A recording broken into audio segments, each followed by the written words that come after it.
Saudara, hari ini saya akan menyampaikan firman Tuhan dengan tema Misi Yesus. Saudara, apa sih sebenarnya misi Yesus itu? Saudara harus tahu untuk apa Yesus datang ke dunia. Meninggalkan tahta surganya yang mulia, dan kemudian dia turun menjadi manusia. Bahkan manusia yang tidak dipandang oleh dunia. Menjadi manusia yang hina, lahir di kandang binatang. Apa misinya, saudara? Saudara harus tahu. Sebab kalau saudara nggak tahu misi Yesus, perjalanan rohani saudara akan terhambat. Saudara akan semakin sulit untuk mencapai goal di dalam kehidupan saudara. Misi Yesus adalah membangun kerajaannya di bumi ini.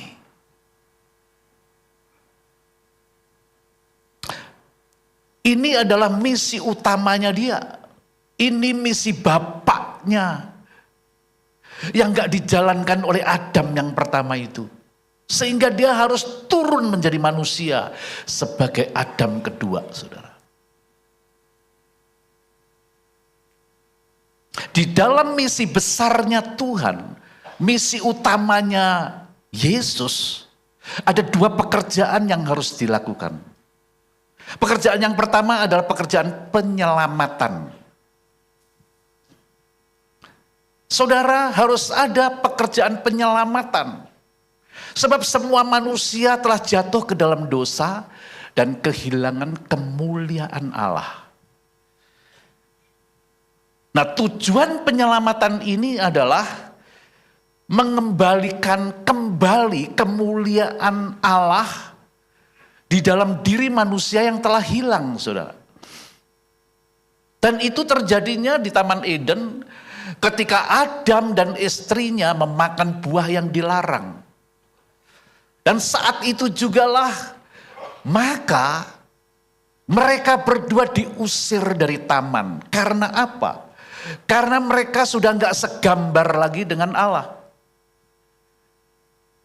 Inilah yang disebut mereka kehilangan kemuliaan Allah. Udah gak serupa lagi, saudara. Tubuh jiwa rohnya hancur. Rohnya binasa. Karena putus hubungan dengan Bapa di surga.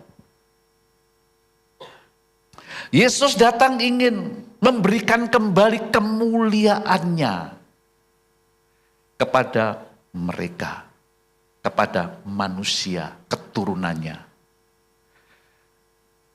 Nah, oleh sebab itu saudara, setiap kita seharusnya telah menerima benih kemuliaan itu. Tanpa kemuliaannya, maka manusia tidak akan dapat dijadikan partner Yesus di dalam menjalankan dan menyelesaikan misi kerajaannya. Kata itu. Hanya orang yang hidup di dalam taman saja. Taman ini berbicara tentang pos kerajaan surga yang ditaruh di bumi. Hanya orang yang hidup di taman saja yang bisa dijadikan partner oleh Yesus di dalam menjalankan dan menyelesaikan misi Bapa, misi kerajaannya. Karena orang yang kehilangan kemuliaan Allah, dia tidak bisa lagi tinggal di dalam taman. Enggak bisa. Dan taman ini adalah seharusnya pada zaman sekarang ini adalah komunitas-komunitas yang menjadi rumah Tuhan. Jadi komsel-komsel kita harus menjadi rumah Tuhan. Sebab kalau komsel-komsel bukan menjadi rumah Tuhan, maka komsel-komsel ini hanyalah kumpulan-kumpulan. Karena memang ya harus bersosialisasi, karena memang banyak waktu. seneng kumpul-kumpul, nggak masalah. Karena itu Tuhan berikan fokus kepada jemaat Tuhan di tempat ini. Bahwa kita harus membangun komunitas yang menjadi rumah Tuhan. Itulah yang dimaksud komunitas yang sejati, saudara. Ya, itu pekerjaan penyelamatan itu. Yesus ingin mengembalikan kemuliaannya kepada manusia-manusia yang telah ditebus. Berarti orang yang selamat adalah orang yang menerima benih ilahi, benih kemuliaan ini. Pastikan saudara sudah memiliki benih ilahi, benih Allah. Saudara bukan dari dunia lagi, tapi saudara sudah berasal dari Allah, punya benih Allah yang membuat kita akan semakin bertumbuh. Benih itu bertumbuh menjadi serupa dengan Allah kembali. Gambar yang hilang itu telah dikembalikan lagi ketika Yesus memberikan benih kepada kita. Pekerjaan yang kedua dari misi utama Yesus adalah pekerjaan pemuridan. Karena hanya lewat pemuridan, maka manusia akan disiapkan menerima kemuliaan Allah kembali. Makanya goal dari pemuridan adalah menjadi serupa dengan Yesus. Itulah goal pemuritan, saudara. Pemuritan bukan hanya mengajar firman, pemuritan bukan hanya belajar sesuatu yang gak berhubungan dengan dia semakin bertumbuh ke arah Kristus. Pemuritan bukan itu. Kalau saudara tidak mempunyai pemurid, nah ini saya tekankan, saya hanya mengulangi apa yang Pak Edi khotbahkan beberapa minggu yang lalu. Kalau saudara nggak punya pemurid, saudara sebenarnya belum menjadi murid Kristus. Serius. Karena saudara nggak pernah dimuridin. Bagaimana saudara menjadi murid Kristus? Nggak bisa, saudara. Bagus sekali, saya mencoba untuk mendengarkan apa yang dikhotbahkan Pak Edi beberapa minggu yang lalu. Jadi pastikan saudara murid Kristus yang akan menerima kemuliaan Allah. Pastikan. Ya, saya pernah sampaikan di tempat ini kurang lebih nggak tahu berapa bulan yang lalu, yang jelas tahun kemarin. Karena ini baru bulan pertama.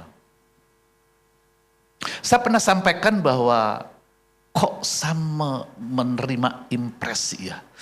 Ada sesuatu dorongan kuat dan saya harus sampaikan kepada jemaat. Bahwa belum tentu 50% dari kita selamat. Belum tentu, saudara. Dan ini membuat saya prihatin. Membuat saya sedih. Membuat saya nanya sama Tuhan, Tuhan. Lalu buat apa kami jadi penatua? Apa yang harus kami sampaikan? Bukankah Engkau menginginkan semua manusia diselamatkan? Dan setidaknya Tuhan, jiwa-jiwa yang Engkau percayakan kepada kami, untuk kami gembalakan, kami pimpin, kami dewasakan, kami kembangkan. Tuhan, apa yang harus kami lakukan? Dan ketika saya habis menyampaikan khotbah itu, waktu itu saya masih ingat ada beberapa orang nyamperin saya. Pak, saya dapatnya sama lu Pak Lukas. Saya sedih sekali lu. Belum tentu lu semuanya jemaat ini bisa selamat. Bahkan gak sampai 50%. Loh, ini saya diteguhin. Ada beberapa yang menyamperin saya. Dua pekerjaan ini sebenarnya Yesus sendiri yang mengerjakan di dalam ciptaan barunya. Yesus yang telah tinggal di dalam setiap kita itulah yang mengerjakan dua pekerjaan ini. Penyelamatan dan pemuridan. Dialah yang mengerjakan dari dalam kita, saudara. Nah, kita sekarang tahu bahwa ada kerajaan Allah yang di surga, tapi juga ada kerajaan Allah yang Yesus sedang bangun di bumi ini. Ada dua kerajaan Allah, saudara. Nah saudara jangan sampai salah mengerti. Kalau pengertian yang salah akan membuat saudara akan mengalami kebingungan nanti. Jadi kerajaan Allah ada dua, yang satu di surga, yang satu di bumi. Datanglah kerajaanmu, jadilah kehendakmu di bumi seperti di surga. Di sana ada kerajaan. Tapi kita diajar berdoa untuk mengatakan datanglah kerajaanmu di bumi, saudara. Jadi kerajaan Allah itu bukan nanti waktu kita mati, bukan. Kerajaan Allah datang itu sejak 2000 tahun yang lalu di loteng Yerusalem itu. Ketika Roh Kudus diutus untuk tinggal di dalam murid-muridnya, tinggal di dalam ciptaan barunya. Sejak itulah sebenarnya kerajaan Allah telah datang. Makanya ketika Yesus ditanya oleh ahli Taurat orang Farisi, Tuhan, kapan sih kerajaan Allah itu datang? Dan Yesus berkata, kerajaan Allah datang sesungguhnya enggak ditandai oleh tanda-tanda lahiriah. Kerajaan Allah enggak bisa orang mengatakan di sana, di sono, di situ, di sini. Enggak bisa. Sebab kerajaan Allah sesungguhnya ada di antara kamu. Kerajaan Allah itu sudah ada secara spirit. Ketika Yesus mengunjungi sebuah kota, kerajaan Allah datang ke kota itu. Karena rajanya mengunjungi kota itu. Ketika Yesus ada di hati saudara, sesungguhnya kerajaan Allah ada di dalam saudara. Seharusnya itu. Orang yang memahami kerajaan Allah ini pasti dijamin dia akan sungguh-sungguh mengambil keputusan untuk benar-benar bertobat, saudara. Pasti. Kalau dia mengerti tentang kerajaan. Karena cuma ada dua kerajaan. Kerajaan surga, kerajaan dunia. Kerajaan terang, kerajaan gelap. Kalau enggak ada di dalam kerajaan terang, berarti kita ada di dalam kerajaan gelap. Cuman ada dua posisi. Keselamatan itu ditentukan oleh posisi kita di mana. Kita boleh berkata, saya aktif melayani. Saudara boleh mungkin rajin kebaktian, saudara mungkin boleh melakukan hal-hal yang baik, pekerjaan yang baik, semua. Saudara menolong orang susah dan lain sebagainya. Saudara punya 10 yayasan, punya 10 pantai asuhan, boleh. Tapi posisi saudara ada di mana saat ini? Kalau posisi saudara ada di dalam kerajaan terang, ya saudara pasti selamat. Watchmeni berkata bahwa dunia ini seperti kayak kapal besar sekali.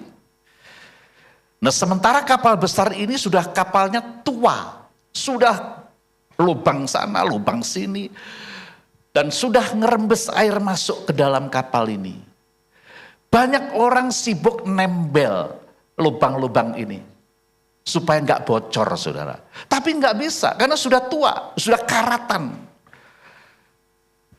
Dunia ini seperti kapal tua ini, saudara. Dan sekarang kerajaan Allah, kapal kerajaan Allah datang. Ingin menyelamatkan jiwa-jiwa yang ada di kapal tua ini. Kerajaan Allah nggak ngurusin kapalnya, saudara. Yang penting bagaimana memindahkan jiwa-jiwa ini, manusia ini ke dalam kapalnya kerajaan Allah.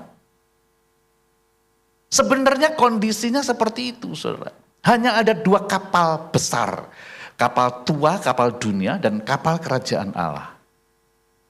Yesus gak pernah menyampaikan kepada orang-orang, kepada murid-muridnya, percayalah kepadaku, engkau akan selamat.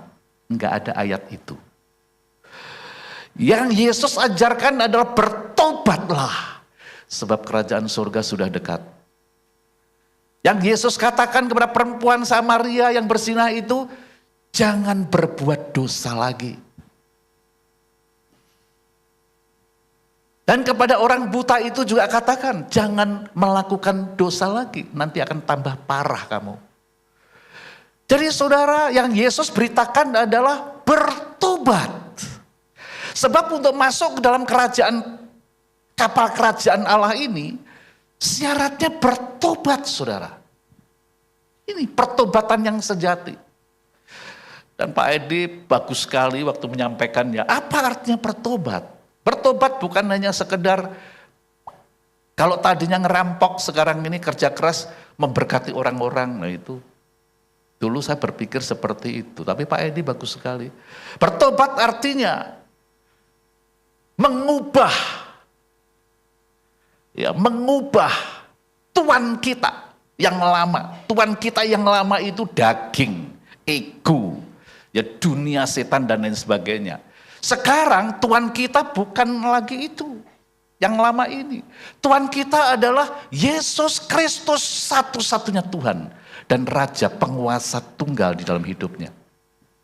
Bertobat ternyata itu mengubah apakah penguasa hidup kita Yesus atau dunia, ego yang sudah dikuasai oleh daging.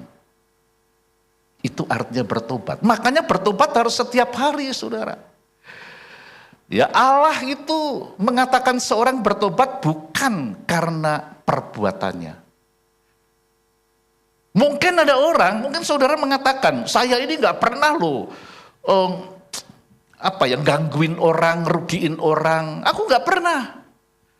Dan aku nggak pernah kok yang namanya mencuri nggak pernah.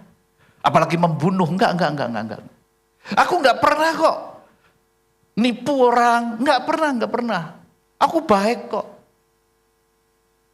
Tuhan melihat dosa bukan karena apa yang dia lakukan. Tapi mulai Tuhan mengatakan itu dosa dari hati dan pikiran kita. Standar Yesus, kan bukankah Yesus itu nanti menghakimi orang yang hidup dan yang mati pada hari kiamat, kata orang dunia. Bahkan sepupu kita pun juga mengatakan bahwa nanti Isa Al-Masih lah akan menjadi hakim.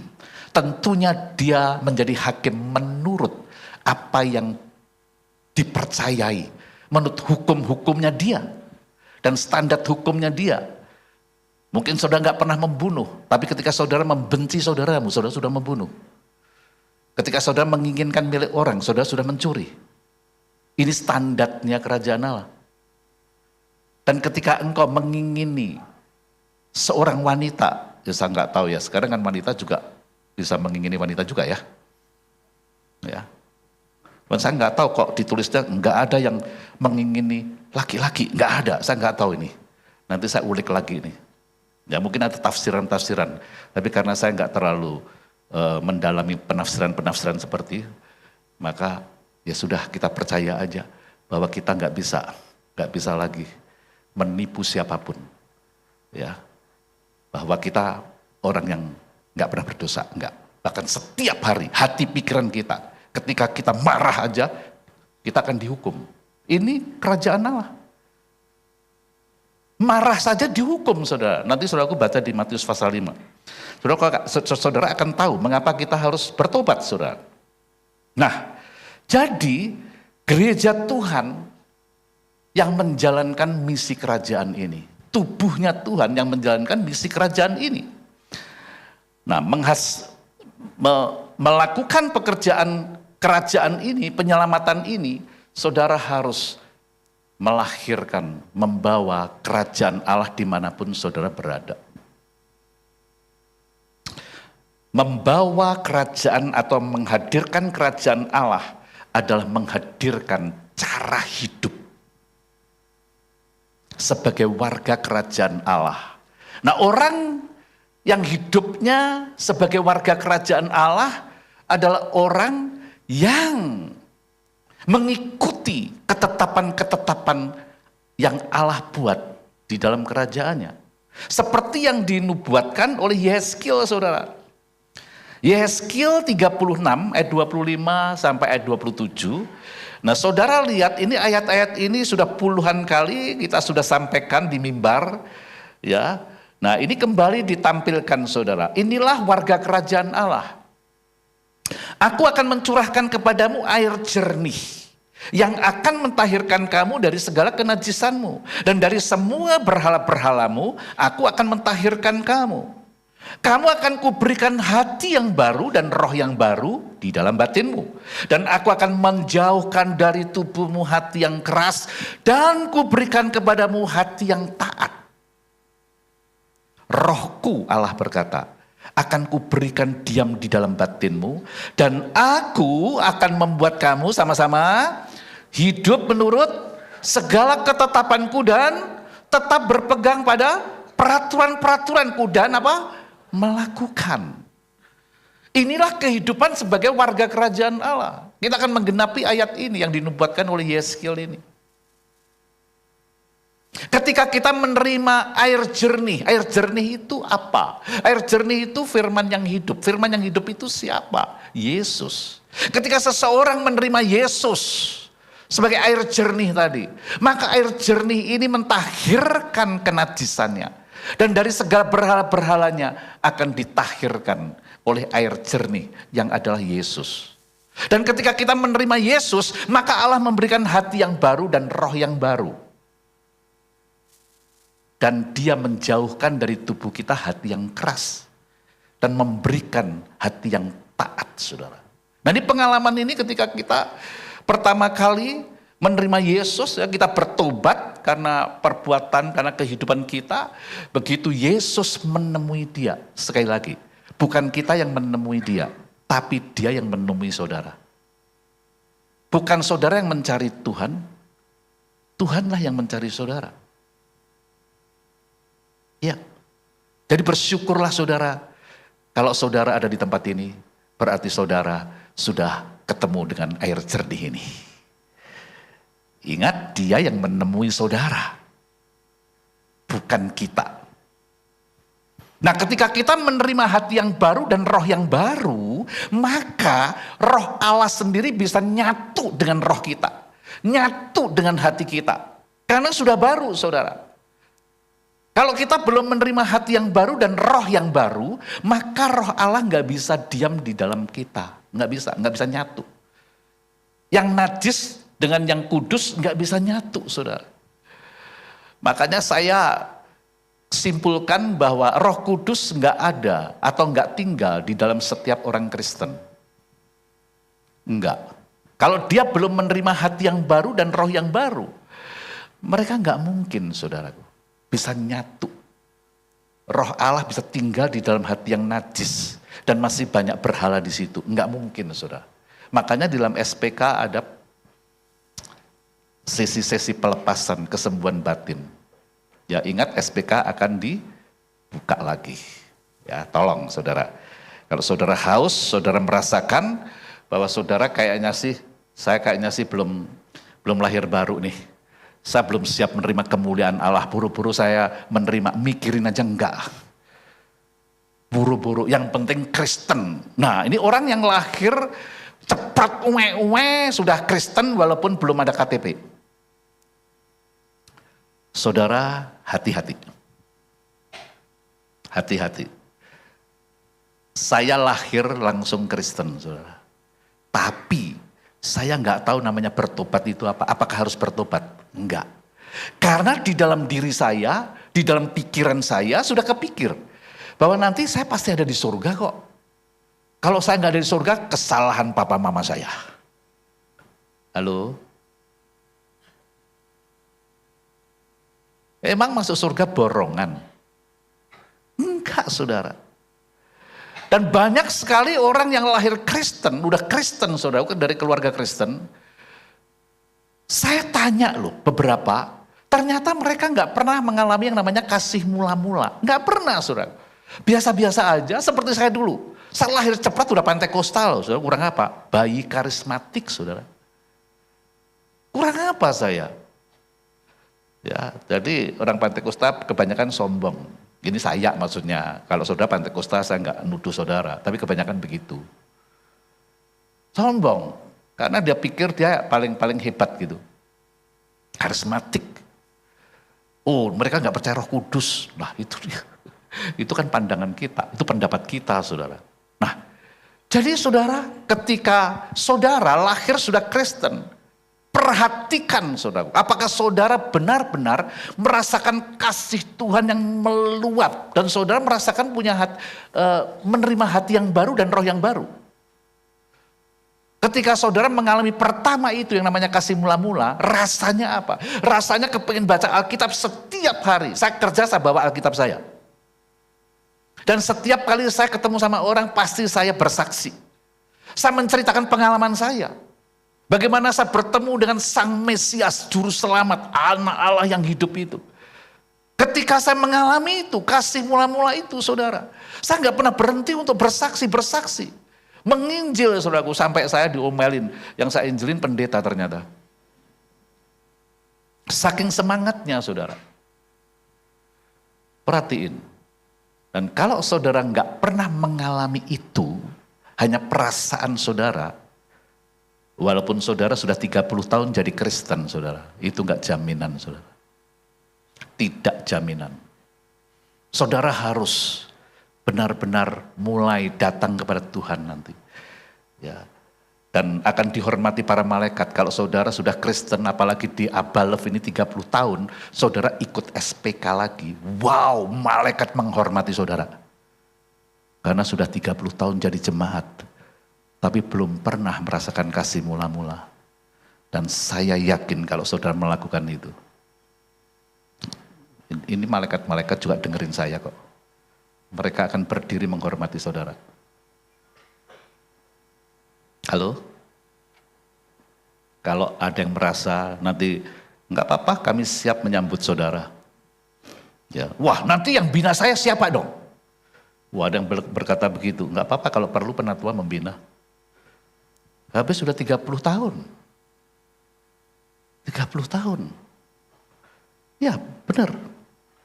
Ya. Nah jadi saudaraku, pekerjaan misi itu apa sih sebenarnya? Apa sih pekerjaan misi itu? Pekerjaan misi adalah menghadirkan kerajaan Allah.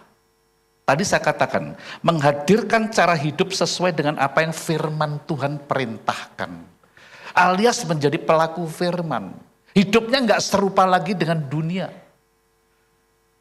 Itu yang pertama. Ya, jadi pekerjaan misi dimulainya dari mana?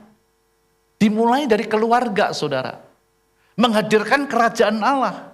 Menghadirkan cara hidup sebagai warga kerajaan Allah. Kalau seorang suami, saya kan pernah katakan, kalau suami ya kasihilah istrimu. Walaupun dia menanduk, nggak apa-apa. Walaupun dia nggak menghormati saudara. Ya saya sering kali, saya kan pengalaman kalau saya ngomong begini. Itu istri saya ada di sana tuh. Ya. Kasihi istrimu. Walaupun saya banyak tidak puasnya loh. Oh, sorry ya. Saya banyak tidak puasnya, seleranya beda, hobinya beda, kesukaannya beda, pakaian aja juga beda. Saya maunya santai.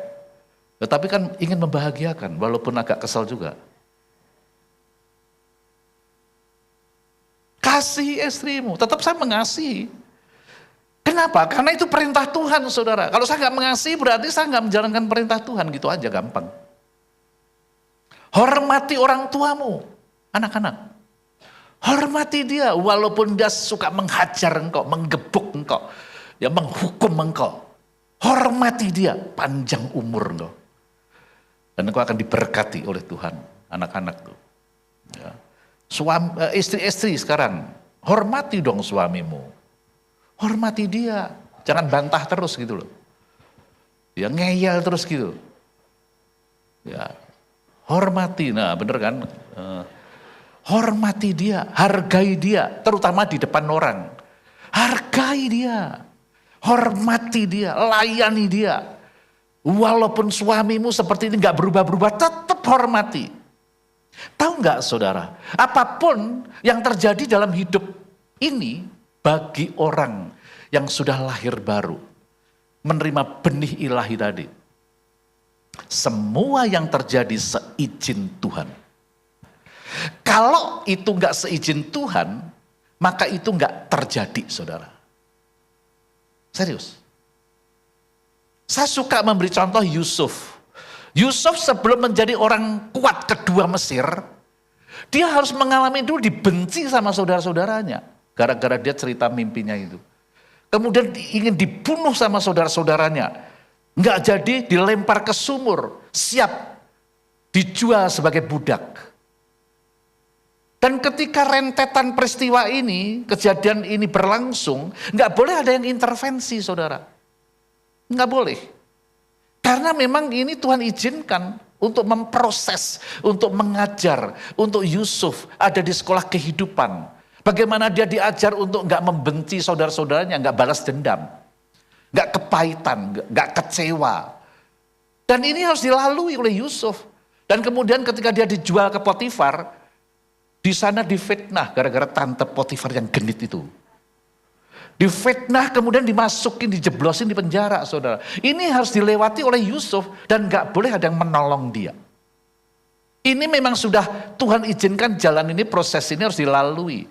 Sampai akhirnya di penjara, titik ujungnya di situ. Ketemu sama orang-orang yang Tuhan pakai. Sampai membawa Yusuf menjadi orang terkuat kedua Mesir, saudara. Musa selama 40 tahun harus menggembalakan ternak mertuanya. Mending ternaknya dia gitu. Mertua, kerja sama mertua mana enak? Halo? Halo? Yang ketawa kayaknya, ya. Kerja sama mertua 40 tahun loh. Di padang gurun lihat. Bayangin saudaraku. Tapi Musa nggak boleh ada yang menolong dia. Dia tetap setia sampai dia memiliki hati yang paling lembut di antara manusia. 40 tahun enggak main-main saudara. Umur saudara aja enggak sampai 40 tahun kan. Perhatiin. Jadi apapun yang terjadi di dalam diri kita, walaupun saudara mengalami proses dalam perjalanan saudara babak belur, hampir putus asa. Itu Tuhan izinkan saudara.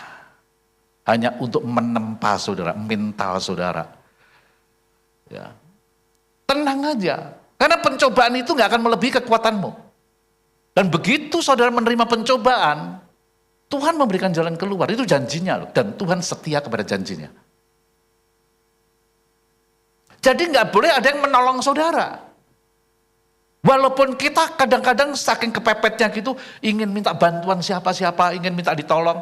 Kalau nggak ditolong, apalagi dimintain tolong sama penatua, dimintain tolong, penatua nggak nolong, kepahitan lagi. Tambah babak belur kan dosanya. Iya, penatua nggak ada apa-apa, dimintain tolong lagi. Nggak boleh ada yang menolong. Karena ini proses yang harus dijalanin. Sampai ujungnya baru kita tahu. Itu Tuhan izinkan untuk kebaikan, untuk rencana Tuhan lewat hidup kita. Terus, lingkungan di mana kita tinggal, kita harus menghadirkan cara hidup. Ya saya jadi RT saudara, jadi RT ya puji Tuhan, ya saya sebenarnya menyembunyikan status saya pendeta atau penatua. Tapi lama-lama juga ketahuan saudara. Dan akhirnya sekarang Pak RW kalau ada apa yang penting gitu saudara, dia panggil, ya meeting selalu minta bagaimana menurut Pak Pendeta gitu. Ya puji Tuhan ya. Di tempat kita belajar, di sekolah, di kampus, ya, di kantor, di bisnis, di usaha, ya, di komunitas kita harus menghadirkan cara hidup sebagai warga kerajaan Allah. Kita harus membawa terang itu. Ini pekerjaan misi loh saudara. Ya, ke tempat yang Tuhan pimpin, Tuhan suruh. Ya, ke Watu Bambang kayak kurang kerjaan loh saudara. Kenapa masih jauh-jauh begitu? Bayangin aja, ya naik pesawat sekarang katanya 5 jam atau berapa, kok 5 jam sih? Ya, ke Makassar, ke Luwuk, kemudian naik mobil sekarang bisa 5-6 jam, dulu 9 jam.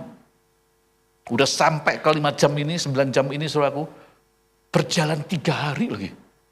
Bayangin aja saudara. Tapi dua guru kita ini ya, Velia sama Mega ya, Pak Dedi aja yang tukang naik gunung ketinggalan jauh sama mereka. Bayangin. Ya. Nah, kebanyakan dari kita berpikir bahwa pekerjaan misi itu pergi ke suatu tempat, ke pelosok-pelosok, ke kampung-kampung, ya ke pedalaman-pedalaman. No. Pekerjaan misi Semua kita harus melakukan pekerjaan misi, setidaknya di keluarga saudara, di tempat saudara tinggal, di tempat saudara kerja. Apa sih sebenarnya melakukan pekerjaan misi itu? Apa sih artinya pergi? Nah ini dia nih. Pergi artinya mulai menjalankan hidup sebagai pelaku firman, sebagai warga kerajaan Allah. Itu loh saudara. Namanya pergi itu. Bukan pergi dong. Gimana ya? Nah, saudara, siapa warga kerajaan Allah itu? Warga kerajaan Allah adalah orang-orang yang hidupnya diperintah oleh firman, bukan oleh egonya lagi. Bukan oleh tuan yang lama lagi. Bukan oleh ego kedagingannya ini, bukan oleh dunia, bukan oleh setan. Tetapi oleh firman. Dan menjadikan Yesus Kristus sebagai satu-satunya Tuhan dan Juru Selamatnya. Yang kedua, pekerjaan misi adalah menjadikan semua bangsa murid Kristus. Nah makanya pemuritan saudara ya. Banyak orang Kristen yang sudah bertahun-tahun gak pernah dimuridkan, ya belum menjadi murid Kristus, akibatnya apa? Pertumbuhan rohaninya gak sehat. Yang bertumbuh pengetahuannya lebih dahsyat saudara. Karena dia belajar terus. Padahal begitu dia mati buat apa pengetahuan ini? Bukan hanya pengetahuannya saudara. Ya. Nah, akhirnya terus menjadi kanak-kanak rohani, bayi rohani. Saudara. Saya udah berdoa minta sama Tuhan, jemaat Tuhan ini gak boleh menjadi bayi-bayi rohani. Yang hanya bisa minum susu saja. Belum sanggup mencerna makanan yang keras. Ya, seperti Paulus mengatakan di sidang Korintus, ya kalian ini masih bayi rohani. Belum siap untuk dikasih makanan keras. Ya. Bahkan Paulus melihat sidang di Galatia, sidang-sidang gereja-gereja di Galatia. Galatia itu kan kayak provinsi gitu ya. Itu Paulus berkata, saya sakit, saya lelah memikirkan pertumbuhan kalian seperti kayak seorang yang ingin bersalin, sakit bersalin saudara. Yang ngomong sama Galatia dan ngomong sama sidang Ibrani, Paulus mengatakan seharusnya kalau engkau sudah menjadi jemaat di sana, kalau dihitung-hitung ya waktunya umurnya engkau sudah menjadi pengajar. Nah, saudara sudah menjadi jemaat Tuhan di Abalov industri ini sudah berapa tahun? Kalau sudah di atas 10 tahun, 20 tahun, seharusnya saudaraku sudah menjadi pengajar. Saudara sudah pergi untuk mengajar, untuk mencari murid-murid Kristus. Seharusnya itu. Tapi saudara masih belum bisa. Saudara minta terus. Jadi jemaat gereja ini, saya nggak mau menjadi rumah sakit anak. Dan penatua hanya ganti popok. Nangis kelaparan, dikasih susu. Dan penatua hanya ngurusin bayi-bayi rohani. Saudara, karena gak ada pertumbuhan. Karakternya tidak pernah berubah. Suka marah-marah, gampang tersinggung. Dikit-dikit kecewa, pindah gereja. Nah, itu saudara. Ya. Yang ketiga, pekerjaan misi adalah memberitakan bahwa di mana-mana orang harus bertobat. Ya, yang tadi saya katakan. Kisah 17 ayat 30. Kisah 17 ayat 30. Dengan tidak memandang lagi zaman kebodohan, maka sekarang Allah memberitakan kepada manusia bahwa di mana-mana semua mereka harus bertobat. Fokusnya Allah, fokusnya Yesus adalah membuat semua orang bertobat. Kita harus bertobat setiap hari. Ada buah-buah pertobatan nanti saudaraku. Ya. Nah, kita harus memberitakan apa yang Yesus beritakan. Jangan memberitakan apa yang Yesus tidak beritakan. Jangan menciptakan Injil kelima, saudara. Ingat, Injil ada 4. Tapi kita menciptakan Injil kelima. Injil kelima ini sebenarnya yang Yesus nggak beritakan. Jangan mengajar apa yang Yesus tidak ajar. Dan jangan membangun apapun yang Yesus saat ini tidak sedang bangun. Bangunlah apa yang Yesus sedang bangun saat ini. Dan saat ini Yesus sedang membangun rumahnya. tubuhnya, jemaatnya di atas batu karang. Nah, jadi saudaraku, untuk hidup di dalam kerajaan Allah sebagai warga kerajaan Allah, kita harus bertobat. Kalau saudara bertobat, lumayan aman saudara. Ya Markus katakan bertobatlah dan percayalah kepada Injil. Percaya kepada Injil adalah percaya kepada Yesus dan percaya kepada apa yang dikatakan Yesus. Maksudnya firman Tuhan yang ditulis di dalam Alkitab itu. Apapun yang Yesus perintahkan, lakukan saudara. Itu aman, saudara ada di kapal kerajaan Allah. Wow, baru saudaraku boleh mengatakan, aku pasti selamat karena aku percaya kepada Yesus dan sekarang aku ada di dalam kapal kerajaan Allah sebagai warga kerajaan Allah. Dan aku mau terus belajar melakukan apa yang Allah perintahkan. Perhatiin saudaraku. Nah, saudara, kita melihat bahwa karena kita memiliki pengertian yang salah tentang kerajaan Allah, maka tidak heran kita nggak bertobat. Karena pengertian kita tentang kerajaan Allah keliru. Makanya kita nggak ada dorongan mau bertobat. Saudara. Persis seperti ahli Taurat, orang Farisi di zaman Yesus. Mereka nggak mau bertobat. Karena mereka salah mengerti tentang kerajaan Allah. Dan mereka berpikir bahwa orang Kristen itu gila semua nih. Kenapa sih kamu percaya Mesias yang telah mati? Yang kami tolak itu Yesus itu, kami tolak dia. Kok kamu sembah-sembah?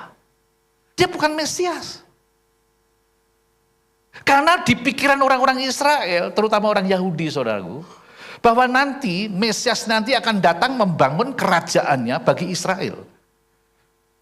Pikiran mereka adalah Mesias akan datang memulihkan kerajaan bagi Israel. Nanti Israel akan menjadi kerajaan negara adik kuasa yang sanggup mengalahkan seluruh kerajaan-kerajaan yang ada di dunia ini. Dan gak pernah ada yang bisa mengalahkan. Kerajaan Israel kembali jaya sampai selama-lamanya. Itulah yang ada di pikiran bangsa Israel sekarang ini. Dan mereka terus menantikan Mesias yang akan memulihkan kerajaan bagi Israel. Makanya kita gak bisa menginjilin orang Yahudi gampang, gak bisa. Mereka punya pengertian yang salah. Mereka merasa bangsa pilihan, bangsa yang kudus. Dan gak perlu bertobat. Tuh, kalau saudara punya pengertian yang salah tentang kerajaan Allah. Wow. Saudara gak mungkin jadi partnernya Yesus menjalankan dan menyelesaikan misi kerajaannya yang gak dijalankan Adam yang pertama itu. Nah, saudara, mengapa hidup saudara tidak baik-baik saja? Yang terakhir nih, tidak pernah berkembang, tidak pernah berhasil dalam hal apapun, mudah kehilangan harapan, memiliki beban yang berat, letih, lesu, dan lain sebagainya, merasa tidak bahagia, tidak berarti, tidak berdaya guna, saudara. Karena ini, saudara, karena saudara memiliki pengertian yang salah tentang kerajaan Allah. Kerajaan Allah itu bukan nanti saat kita mati. Kerajaan Allah sekarang, saudara. Ya, Matius 7 ayat 21, ya saya akan bacakan untuk saudara, kayaknya sih nggak ada di PPT. Matius 7 ayat 21. Bukan setiap orang yang berseru kepadaku Tuhan, Tuhan akan masuk ke dalam kerajaan surga. Bukan masuk ke surga, masuk ke dalam kerajaan surga. Melainkan dia yang melakukan kehendak Bapakku yang di surga. Jadi urusannya bukan nanti masuk surga. Surga itu apa? Surga tempat. Di sana itu sebuah kerajaan. Kerajaan surga, saudara. Gak ada orang yang berseru Tuhan, Tuhan yang dapat masuk ke dalam kerajaan itu. Hanya orang yang melakukan kehendak Bapakku yang di surga. Dialah yang berhak ada di sana. Apa yang harus saudara lakukan? Tinggalkan kehidupan duniawi saudara. Tinggalkan cinta kepada dunia ini. Tinggalkan saudara sebelum terlambat. Jangan sampai nanti saudara ketika ada di rumah sakit Aku berjanji Tuhan. Telat. Yang kedua, datang kepada Yesus Tuhan dan Rajamu yang telah mati bagi dosa-dosamu. Dan yang ketiga, bertobat dan menjadi warga kerajaan Allah di bumi.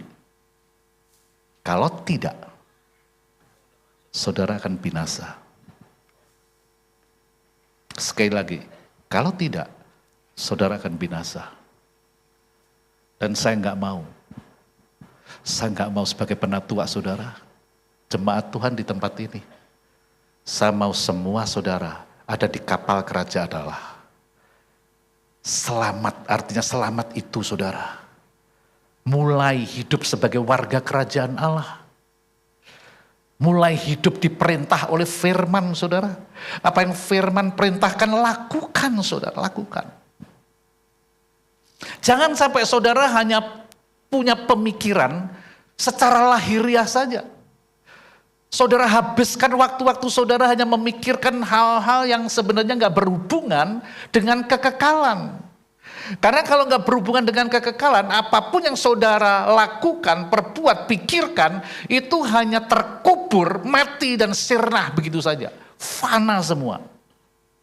Kemarin ada pengusaha di Kelapa Gading, wah dia anak-anaknya jadi semua, maksudnya jadi orang, nggak tahu kalau nggak jadi orang jadi apa saya nggak tahu ya. Jadi orang maksudnya sukses, anak-anaknya baru umur 19-20 itu sudah menjalankan perusahaan sambil kuliah, sambil belajar, wah keren-keren semua dan dia bangga. Dan dia terus, ya saya nggak pernah bisa berhenti Pak. Otak yang diberikan Tuhan ini benar-benar berkembang terus. Saya ingin merencanakan bikin perusahaan apa-apa gitu. Terus kamu nggak ingin bekerja di bisnis kerajaan Tuhan? Dia diam langsung saudara. Dia orang lama yang sudah babak belur, begitu dia sukses, dia berkata, semua waktu kesibukanku harus kerja keras. Kalau nggak kerja keras makanya pasti menderita. Sekarang ini masa sulit, bisnis sulit, semuanya sulit. Dan saya bilang, tapi ketika sampai ujungnya, apa yang kamu lakukan ini untuk apa? Untuk apa? Kalau waktumu sudah habis, ini semua untuk apa? Yuk, untuk anak-anak. Kalau anak-anak kamu nanti nggak takut akan Tuhan, nanti dihabiskan. Ya itu nasib mereka.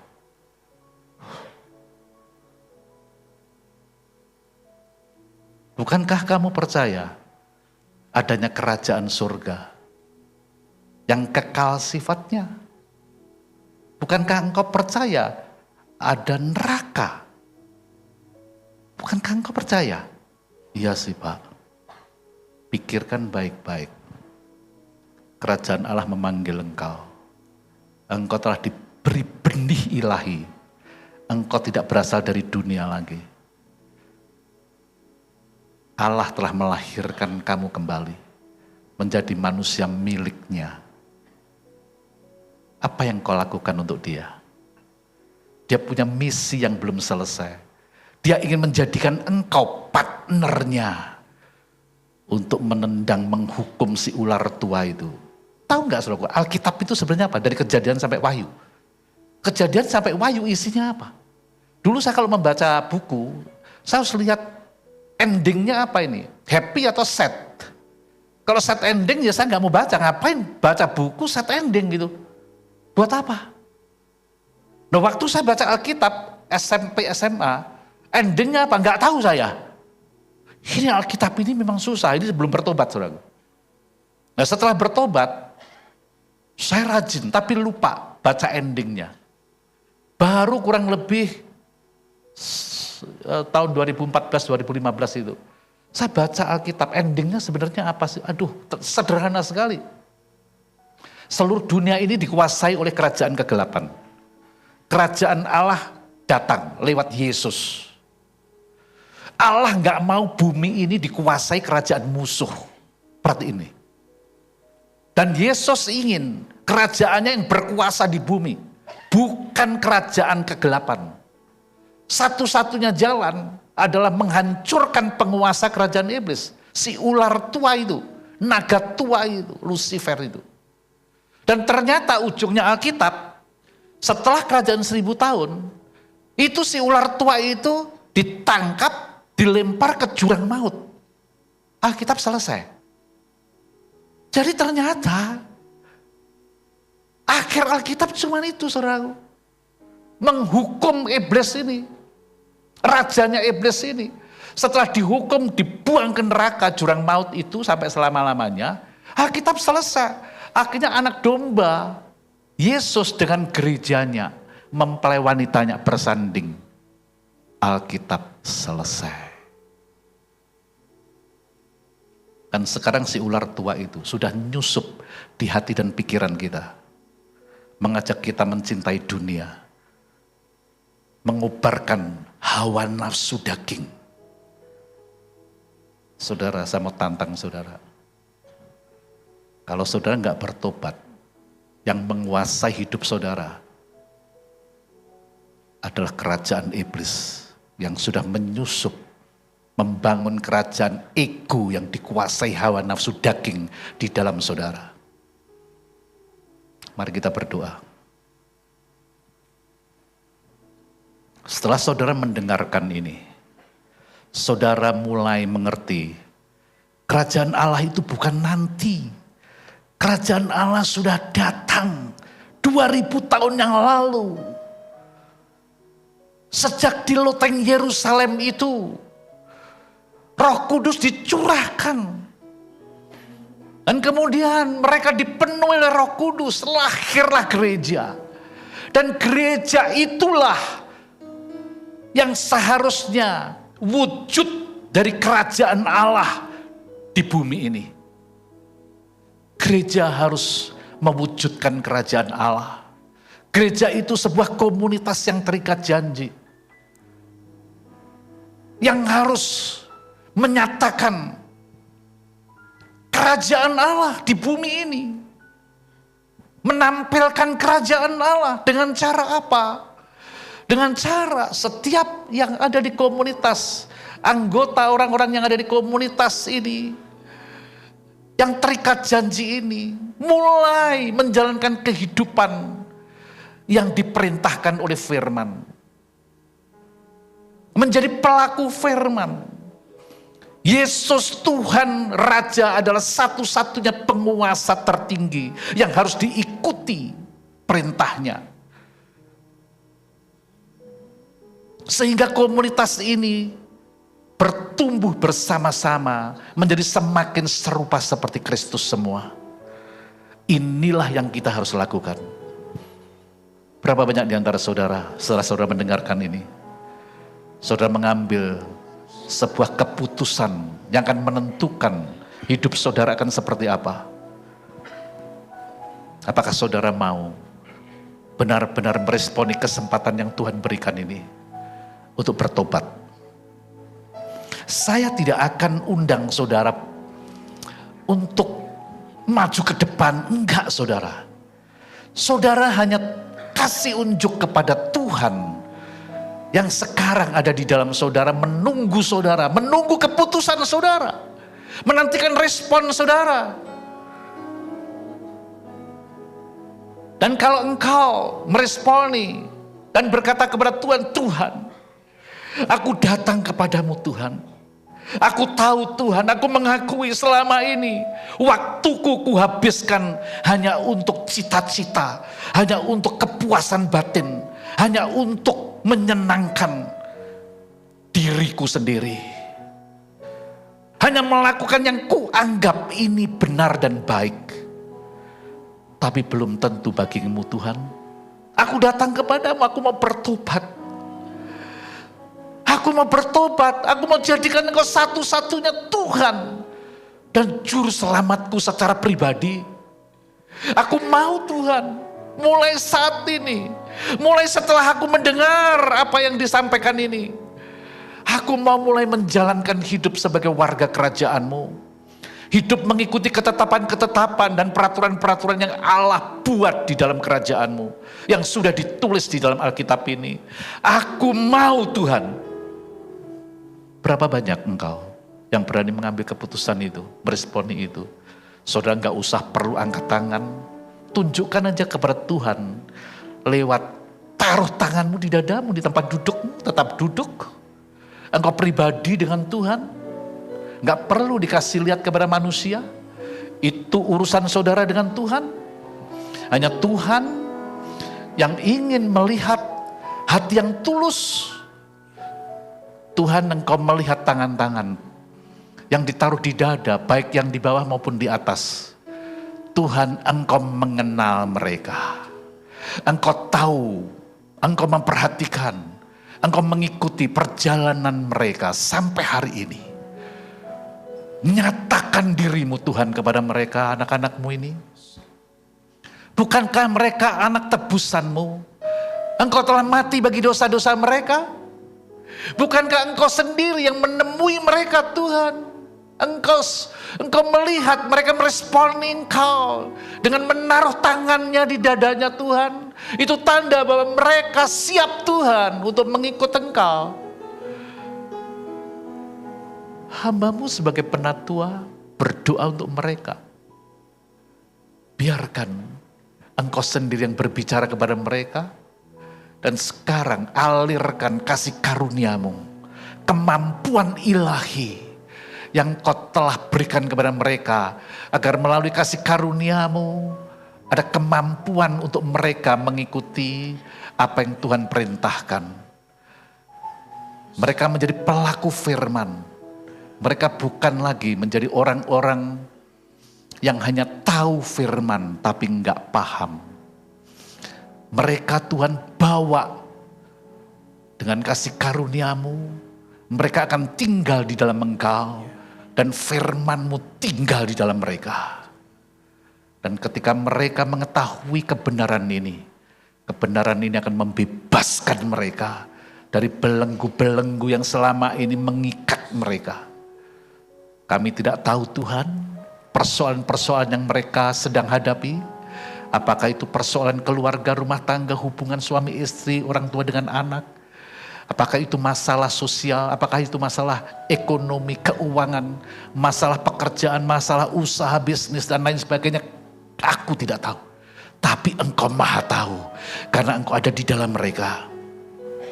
Nyatakan bahwa Engkau mengasihi mereka. Di dalam nama Yesus. Jadilah seperti anak-anak yang polos. Bukan orang-orang yang merasa berpengalaman. Terima kasih Tuhan, terima kasih. Terima kasih Tuhan. Haleluya. Buka mata saudara. Berapa banyak di antara saudara yang baru pertama kali hadir ibadah di tempat ini? Baru pertama kali. Bolehkah lambaikan tangan saudara? Kalau ada? Kalau ada? Oh ya, selain anak-anak. Oke, ada lagi? Ada? Tolong saya dibantu kalau ada. Di atas ada? Kalau ada tolong saya dibantu. Dikasih tahu? Ada? Lambaikan tangan saudara. Oke. Belum ada ya? Di bawah juga belum ada? Oke. Baik.